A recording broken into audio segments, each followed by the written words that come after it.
Zoning and Historical Committee.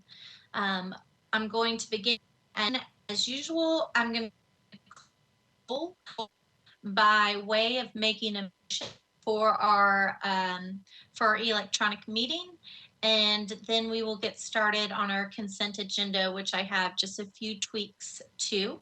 So I will go ahead and move that pursuant to Governor Lee's executive order number 78 regarding electronic meetings, that I move that this committee meeting agenda constitutes essential governmental business of the Metropolitan Council, and that meeting electronically is necessary to protect the health, safety, wealth, and welfare of Tennesseans in light of the COVID-19 outbreak. Councilman Withers. I would like to second that motion. Wonderful, thank you. And again, by way of voting on this motion, we're going to roll. So, Council Lady Allen. Aye. Council Lady Benedict. Aye. Bradford. Aye. Cash. Aye. Evans. Gamble. Hager. Aye. Hall. Present. Chair votes aye. O'Connell. Parker. Parker is present, votes aye. Rutherford. Aye. Stiles. Present and aye. Toombs. Aye. Van Reese. Welch. Aye. Withers. Aye. All right, great. I'm going to go ahead and see if some of our non-committee members, sponsors are here, just so as we're going through consent. I already see Rosenberg. You're not on consent, though. Council Lady Porterfield here. I'm seeing your name on there. Councilman Syracuse, are you on here? I see your name. Pulley. Councilman Pulley. Okay. Councilman Taylor. Was that Pulley? Yes, I have you, Councilman. Pulley or Taylor? Okay, Sledge. All right, I went ahead and signed on to some of the basic bills. That way we could keep on rolling and not have to defer things, just because I know our meetings are early at 3:30 and some people cannot make it. So I'm going to run through the consent agenda and let you know. Okay, we just got letters from Pulley and Sledge, so those will be taken.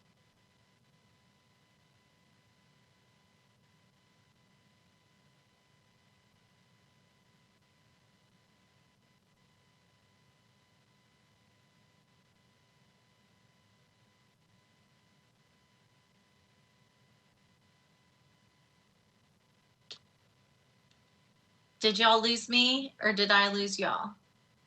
All right. We lost you.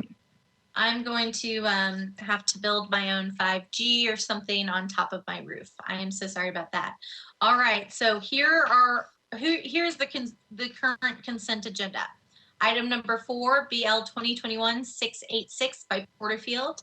Item number 5, BL 2021-687 by Porterfield.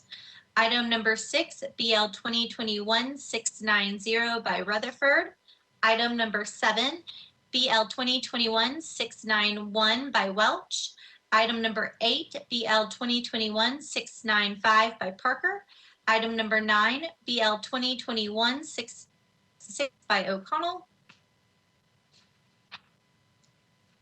Item number 10, BL 2021-697 by Syracuse. Number BL 2021-698 by Pulley. Item number 12, BL 2021-699 by myself. Item number 13, BL 2021-700 by Toombs. Item number 14, BL 2021-701 by Parker. Item number 15, BL 2021-707 by Withers. Item number 16, BL 2021-703 by Taylor. Item number 17, BL 2021-704 by Sledge. Bills on third reading on consent. All of those, I'm sorry, are on consent to be approved, as are the next reading. Item number 18 is BL 2021-448 by Toombs. Item number 19, BL 2020-526 by Taylor. Item number 21 is BL 2021-656 by Evans.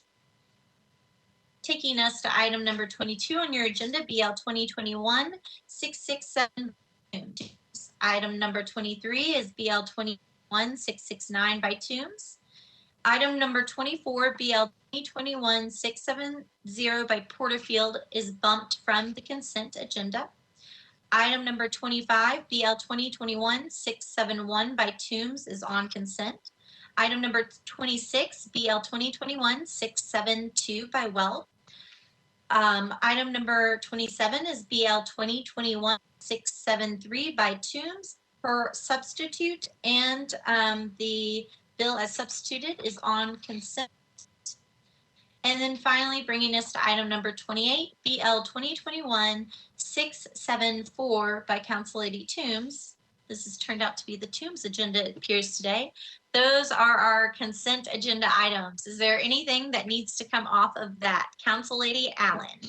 Thank you, Madam Chair. I'd like to pull items 8 and 9 just so I can ask a question. All right. 695 and 696. Council Lady Evans. Hey, good afternoon. I just wanted to say that I was here. Thank you.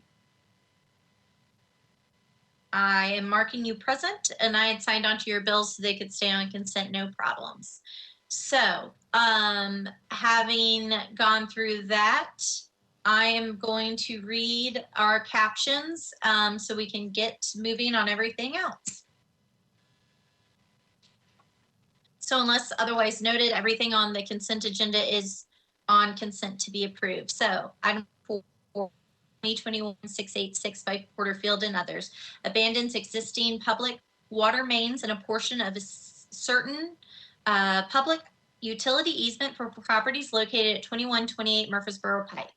Item number 5, BL 2021-687 by Porterfield and others, abandons an existing sanitary sewer main and sanitary easements to accept a new sanitary sewer main, sanitary sewer manhole, and easements at 5 properties located on Anderson Road, Kenwood Drive, Twin Circle Drive, off-site of the project location at 2760 Murfreesboro Pike, also known as the Villages of Forest View. Item number 6 is BL 2021-690 by Rutherford and others, authorizes the granting of a permit easement to Nashville Electric Service, herein after as NES, on certain property by Metro government,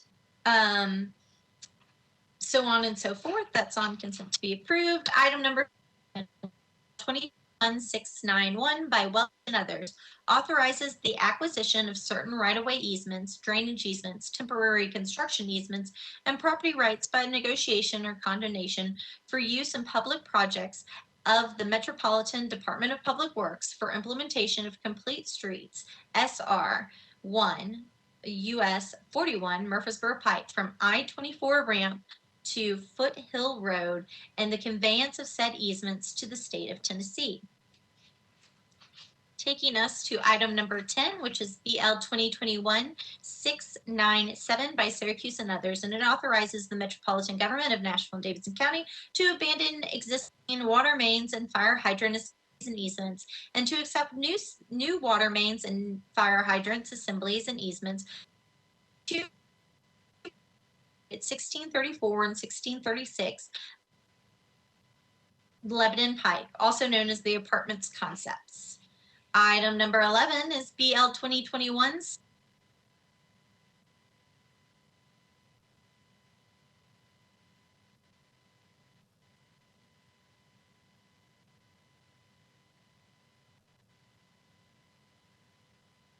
Monday, Mary- everybody. We lost you for a bit, Kathleen. Did y'all miss me? Oh, goodness. Where did you hear 10? Did you hear Syracuse's and Pulleys? I think we just missed item 11. Okay, great. So that would be BL 2021-698, authorizes the Metropolitan Government of Nashville and Davidson County to abandon existing public utility easements for property located at 917 Marta Lane. Item number 12 is BL 2021-699 by myself and Nash. It authorizes the Metropolitan Government of Davidson County and Nashville to accept new public sanitary sewer mains, sanitary sewer manholes, and easements for properties located at Rocky Fort Road in Williamson County, also known as Antsy Place. Item number 13 is BL 2021-700 by authorizes the Metropolitan Government of Nashville and Davidson County to accept new sanitary sewer and water sanitary sewer manholes, fire hydrant easements for two properties located at 910 Youngs Lane and Youngs Lane unnumbered. Item number 14 is BL 2021-701 by Parker and others, and authorizes the Metropolitan Government of Nashville and Davidson County to abandon existing sanitary sewer mains and easements and to accept sanitary sewer manholes and easements for properties located at 51 Lucille Street, also known as Dickerson Pike Apartments. Item number 15 is BL 2021-702 by Withers and others.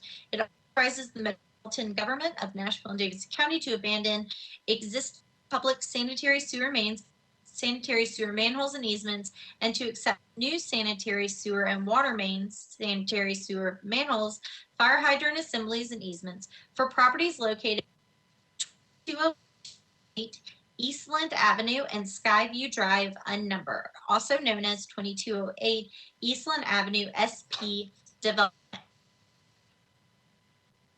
Taking us to item number 16 by Councilman Taylor is BL 2021-703, authorizing the Metropolitan Government of Nashville and Davidson County to abandon existing water mains, fire hydrant easements, and to accept a new water main, fire hydrant assemblies, and easements for properties located at 3401 John A. Merritt Boulevard, known as the TSU New Student Housing. Item number 17 is BL 2021-704 by Sledge and others, and it authorizes the Metropolitan Government of Nashville and Davidson County to abandon existing combination sewer main and easements, relocate two existing fire assemblies, and to accept new combinations manholes, fire hydrant assemblies, and easements for properties located at 622 Merritt Avenue, known as the Finer Bill. Third reading, BL 2020-448 by Council Lady Toombs, changes from CL to MULANS zoning for properties located at 2213 Gaines Street and 2238 White Street, at the corner of Free Silver Road and White Pike, 0.43 acres, all of which are described therein. Number 19 is BL 2020-526 by Councilman Taylor, and it changes from IWD to CS zoning for properties located at 4000 Dr. Walter S. Davis Boulevard and Dr. Walter S. Davis Boulevard unnumbered, approximately 445 feet east of 44 Avenue North. It's 19.31 acres, all of which for taking us to item number 21, BL 2021-656 by Council Lady Evans. Changes from RS15 to MULA zoning for properties located at 4150 South Pike, approximately 230 feet east of Valley Drive, 1.7 acres, all of which is described therein. Taking us to item number 2, which is BL 2021-667 by Council Lady Toombs. It changes from RS15 to S zoning for properties located at 4021 Red Rose Court, approximately 660 feet west of Winter Drive, 0.94 acres, to permit a detached accessory unit, all of which is described therein. Item number 23 is BL 2021-669 by Toombs, and it changes from RS 7.5 to R6A zoning for properties located at Monticello Street unnumbered at the corner of Winstead Avenue and Monticello. It's 0.18 acres, and all of that is described therein. Taking us to item number 25 by Council Lady Toombs, BL 2021-671 changes from RS10 to R10 zoning for properties located at 1911 Haley Avenue, approximately 315 feet northeast of Esther Avenue, 0.45, all of which is described therein. Item number 26 is BL 2021-672. Welch and I have signed on as well. Changes R5 to R6A zoning for properties located at 119 Oriole Avenue, approximately 400 feet west of Miller Street, 0.27 acres, all of which is described therein. Item number 27 is BL 2021-673 by Council Lady Toombs, and it changes from R6 to RM20A zoning for properties located at 810 McKinley Street and McKinley Street unnumbered at the southwest corner of Lincoln Street and McKinley Street, 0.14 acres, all of which is described therein. That is substitute, and the bill as substituted is on our consent agenda to approve. Bringing us to item number 28, the final one on our consent agenda, and it is BL 2021-674 by Council Lady Toombs, changing from RS 7.5 to RM20A NS zoning for properties located at 2307, 2311, 2315 Whites Creek Pike and Whites Creek Pike numbered at the corner of Luzon Street and Whites Creek Pike, 1.26 acres, all of which is described therein. Councilman Withers. I would like to second the consent agenda. Thank you so much. And here is who I have voting in the affirmative for that. Please raise your hand. Not voting in the affirmative, but voting in the affirmative would be Allen, Benedict, Bradford, Cash, Evans, Hager, Hall, Murphy. I think I see Councilman O'Connell now. Parker, Rutherford Stiles, Toombs, Welch, and Withers. Has Van Reese or Gamble joined us? Okay, without those two, that would be our consent agenda approval with 15 in favor, 0 against. All right, so that takes us to the bills on second reading. Councilman, or I guess Hannah or John, we take Councilman Rosenberg's 2 bills together because they're I think coordinated, or should we take them separately? They can be taken together. Okay, then we'll go ahead and go ahead and get them going. So item number 2 is BL 2021-654 by Councilman Rosenberg, and it changes from RM2 to RS40, property located at 6,000 River Valley Drive at the southeast corner of River Valley Drive and Newsom Station Road, and located within a planned unit development overlay. It is 58.4, all of which is described within. And also item number 3 is BL 2021-655 by Councilman Rosenberg. It cancels a portion of the River Planned Unit Development District located at 6,000 River Valley Drive at the southeast corner of River Valley Drive and Newsom Station Road, 58.4 acres, approved for 61 multifamily dwelling units, all of which is described therein. A motion on for approval of BL 2021-654 and a motion approval on BL 2021-655. Councilman Withers. Moved. Thank you. Having it properly in front of us, Councilman O'Connell. Thank you, Madam Chair. And I guess I'd just like to ask a couple questions. One, Could we just get a little bit of background from planning on this? And then I have a follow-up question to the sponsor, depending on what the planning description is.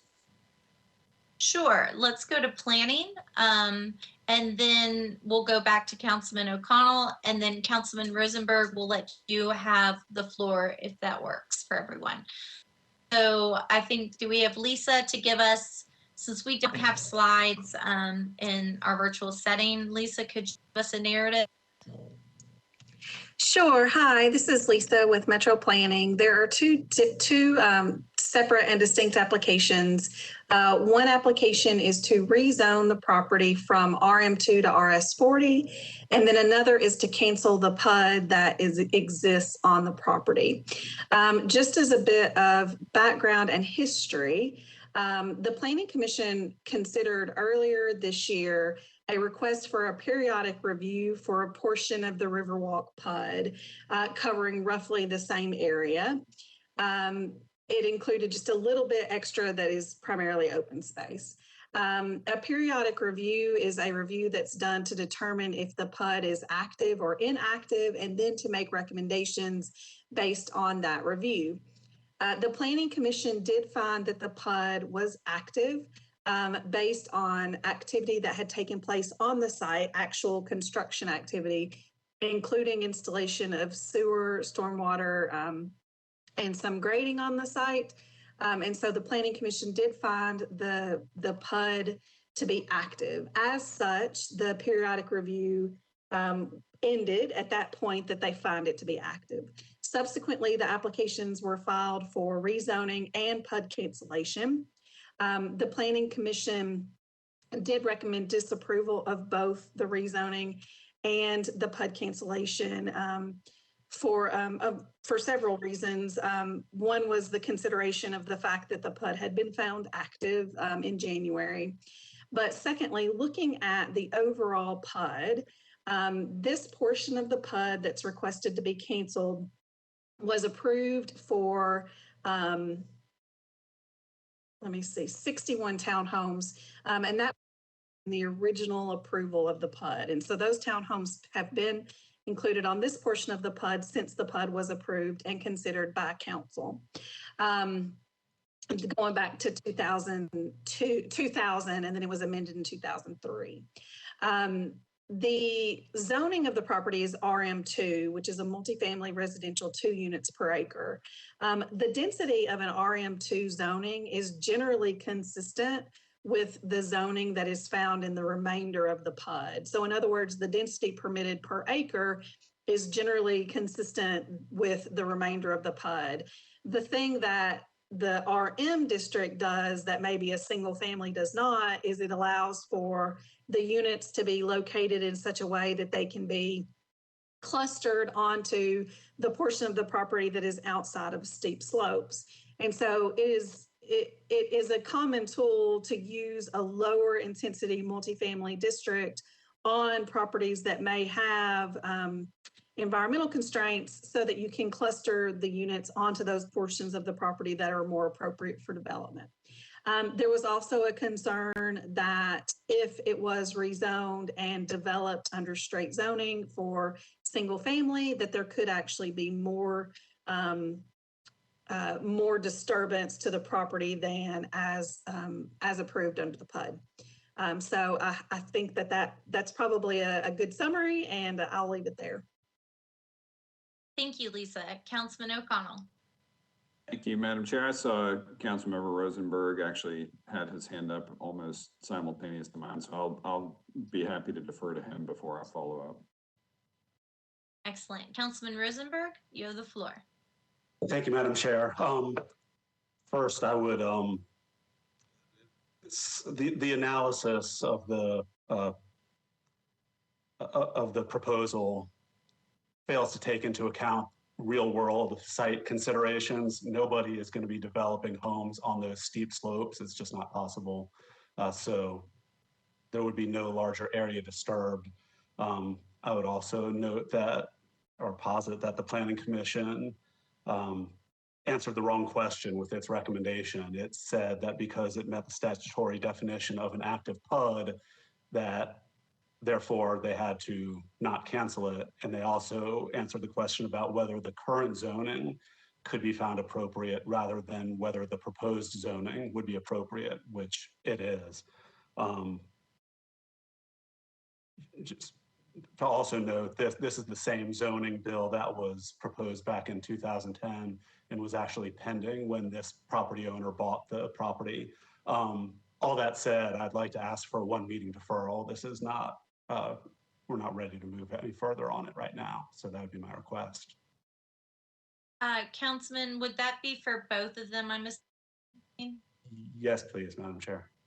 Okay.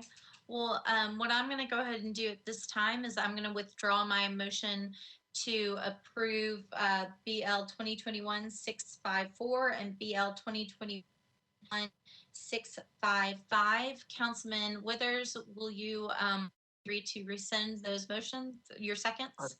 I will rescind my seconds, yes. Thank you. And with that, Councilman Rosenberg, did you say a 1 meeting? Yes, please. All right. So with that, I'm going to make the motion that BL 2021-654 and BL 2021-655 be deferred 1 meeting. Councilman Withers? I will second both motions. Thank you. Councilman O'Connell, did you have some discussion that in between there or on the where we are now? Is there any information you would like between now and the next meeting? No, I don't believe so. We can resume the discussion when Councilmember Rosenberg is ready to continue. I'll just follow his guidance on when it's appropriate to continue with the bill. All right. Then if there are no other objections, I am seeing none. I am hearing none. Here is who's voting in the affirmative to defer these bills 1 meeting. We have Allen, Benedict, Bradford, Cash, Evans, Hager, Hall, Murphy, O'Connell, Parker, Rutherford, Stiles, Toombs, Welch, and Withers. Hearing no objection, that is our vote. 15. I apologize. Councilmember Van Rees got in late, so I am voting affirmative as well. Thank you. Excellent. That takes us to 16 in favor for the motion to defer those 2 bills. That brings our agenda BL 2021-695 by Councilman Parker. It approves a participation agreement between the Metropolitan Department of Water, Sewages Services and Prism Properties, public water service improvements for Prism's proposed development, all as well as all existing properties in the area, proposal, so on and so forth. I will make a motion to approve. Councilman Withers. Second. Thank you. Council Lady Allen. Thank you, Madam Chair. I wanted to use both these bills as an opportunity to talk just a little bit about the participation agreements and when Metro pays for infrastructure and when the builders pay for infrastructure. And from a planning standpoint, what the criteria are to determine which of those Metro bears the full cost or which one the developers would bear the full cost. And the ultimate part of this question is sort of referring back to some of the Envision projects where Metro has asked the project to bear the full cost, and it has been kind of a major hindrance to that. So I'm just hoping we can have a very quick discussion in the 2 minutes remaining, just about from a planning standpoint, is this a way we can further Metro priorities like housing affordability in deciding which projects Metro picks up some of the cost of infrastructure and where it requires the builder to do that. And I don't know if there's anyone here from Public Works that could address that decision-making process.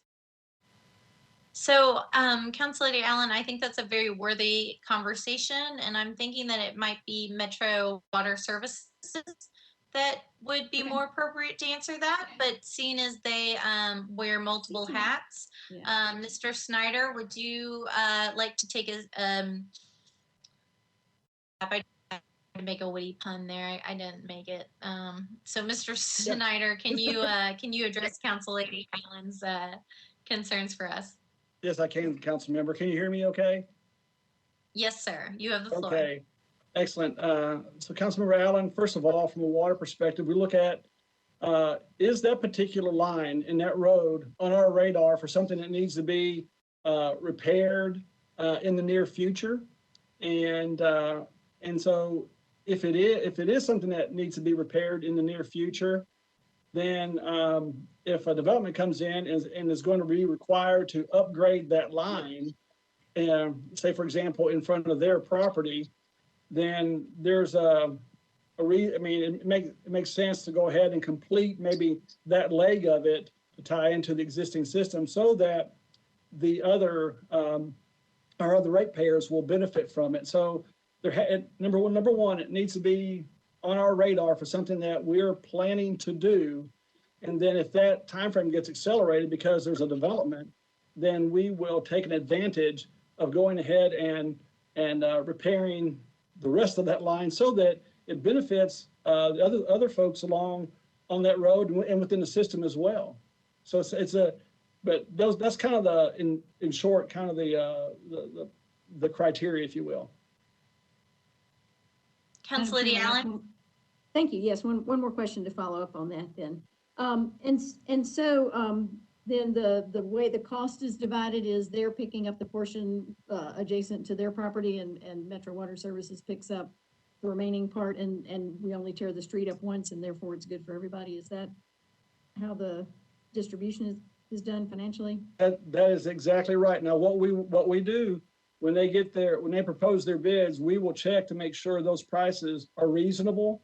They're required to get multiple bids, and then we will inspect that work as well. So, but yes, in short, that's you're exactly right. That's how it typically is proportioned out. Okay, thank you for that information. Yes, I will have the rest of this discussion in Budget Committee. I appreciate it. Thank you. Great. All right. With that, is there any other discussion? None. Here's who I have voting in the affirmative. Allen, Benedict, Bradford, Cash, Evans, Hager, Hall, Murphy, O'Connell, Parker, Rutherford, Stiles, Toombs, Van Reese, Welch, and Withers. No objections to that. Is approved 16-0. Moving on to BL 2021-696, O'Connell authorizes Metropolitan Department of Water and Sewerage Services to provide public stormwater service improvements for Germantown JV LLC proposed development, as well as other existing properties in the area. I will make a motion. Councilman Withers. Second. Thank you. Councilor Allen, did you have similar discussion on this one? Yeah, or other questions? It was just the same question, so I don't need further discussion here. Okay, if you're set, is anybody else have any questions on this legislation? Hearing none and seeing none. Voting in the affirmative. Allen, Benedict, Bradford, Cash, Evans, Hager, Hall, Murphy, O'Connell, Parker, Rutherford, Stiles, Toombs, Van Reese, Welch, and Withers. That takes us to item number 20, BL 2020-578 by Councilman Taylor. It changes the preliminary plan for properties located at 1 City Avenue, 4, 5, 6, and 8 City Boulevard, 7 and 9 City Place, and City at the southwest corner of City Boulevard and the 28th Avenue North.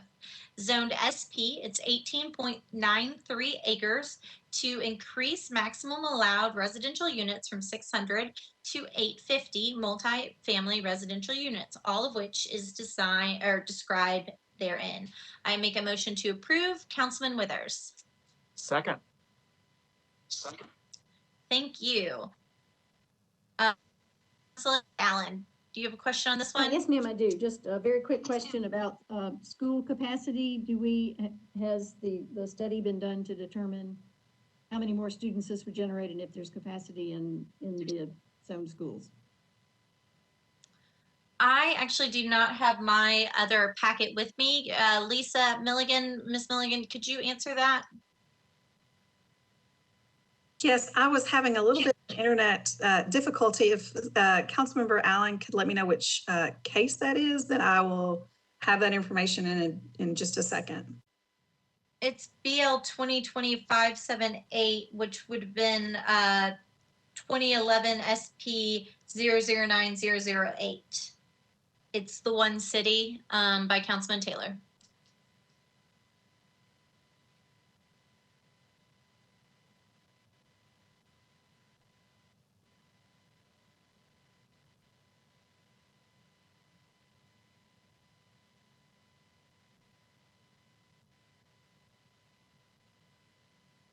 Well, Lisa's looking that up.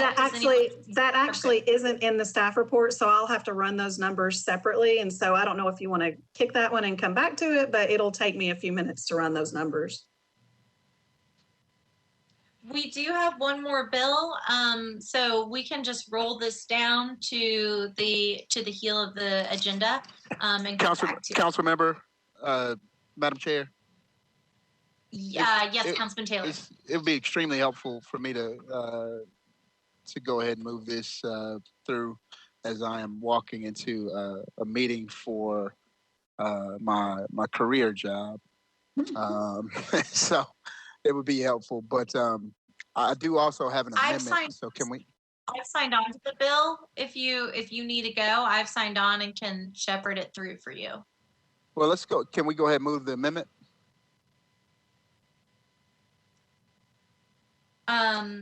Okay, you do have a proposed amendment. Do you want to explain the amendment?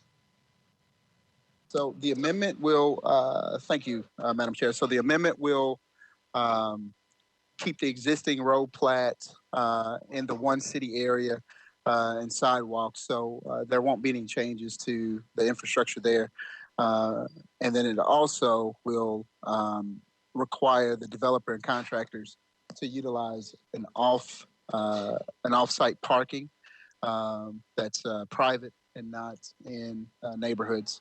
And so those are the two additional conditions we're adding to this bill. And Councilman Taylor, does this change the density or other entitlements that were approved by the Planning Commission? It only does those two things. Okay. Ms. Milligan? I'm trying to locate the attendance zone, so it will take me a few minutes. I apologize.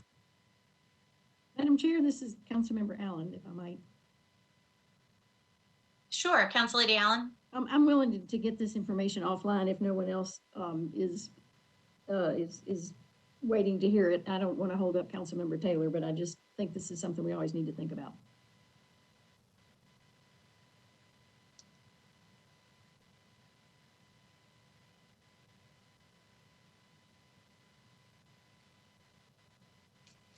So, Councilman Taylor, having heard your explanation, again, since we do have another bill on the agenda, and I have signed on to this bill, we can carry it forward if you don't mind us just rolling it and get the information.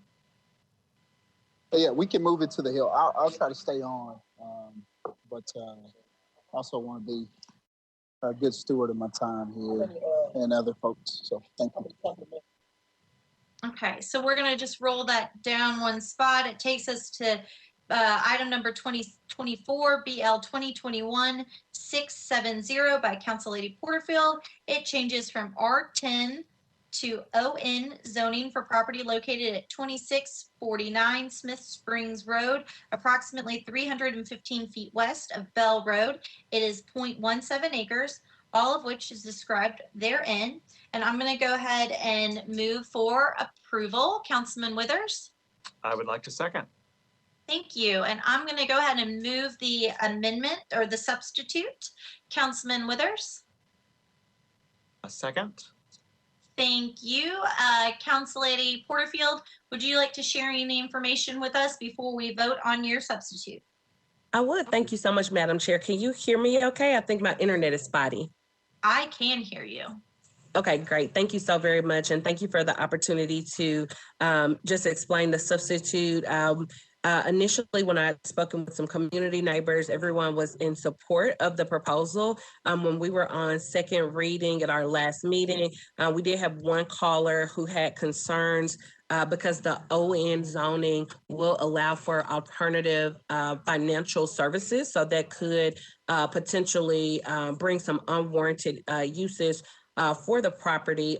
By the parcel being so small, 0.17 acres, I was not of the belief that this was something that could potentially happen down the line. But nevertheless, in an effort to work with my constituents and to make sure that everyone was comfortable with the proposal moving forward, I'm providing a substitute, which will basically, it will be an SP that will only allow this residence or this particular parcel to be used for residential services, personal care services. Excuse me, my internet is jumping out. Can you still hear me, Council Lady?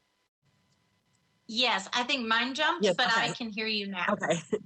Okay, thanks. Sorry, I thought it was mine. Okay, so basically the SP would limit this parcel to be a single family residence, personal instruction, or personal care services.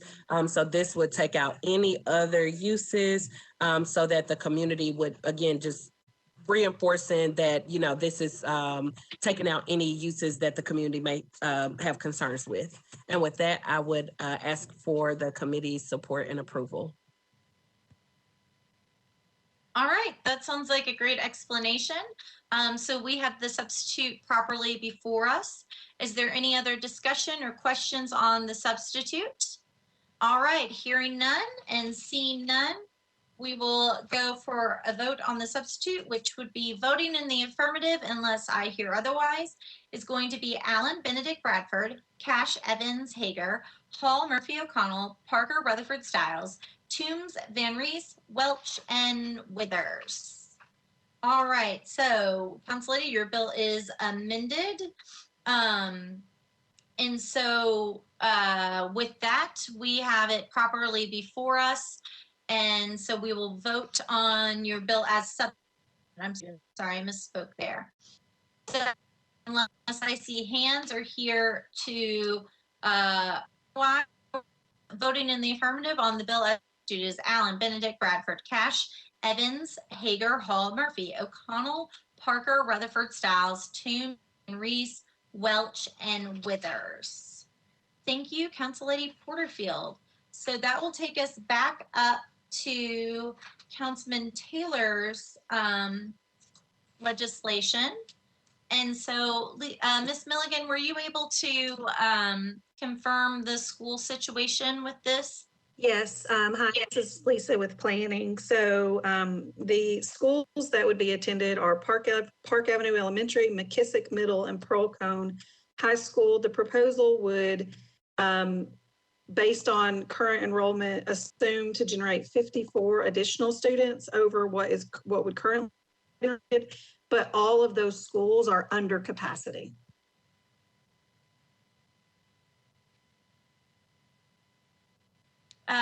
Council Lady Allen? Thank you. That's what I needed to know. I just want to make sure we're not overcrowding schools without even being aware of that. So that's helpful information. I appreciate Ms. Milligan looking that up for me. All right, so we have an amendment. And Lisa, Ms. Milligan, do you mind going over that amendment? And does it change any of the density or number of units and the any conditions that we put on it? Hi, this is Lisa. It does not. Okay. With that, do we have any discussion? Approval.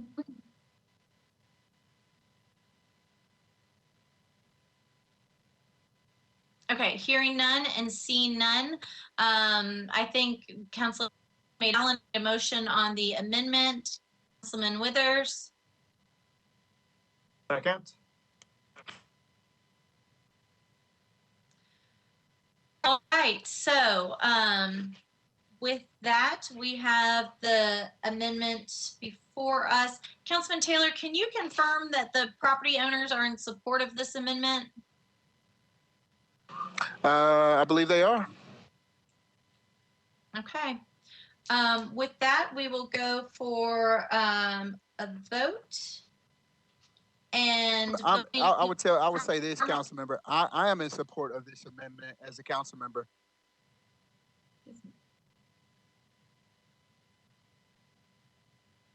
okay. Voting in the affirmative would be Allen, Benedict Bradford, Cash, Evans, Hager, Paul, Murphy, O'Connell, Parker, Rutherford, Stiles, Toombs, Van Rees, Welch, and Withers. All right, so we have the bill as before us now.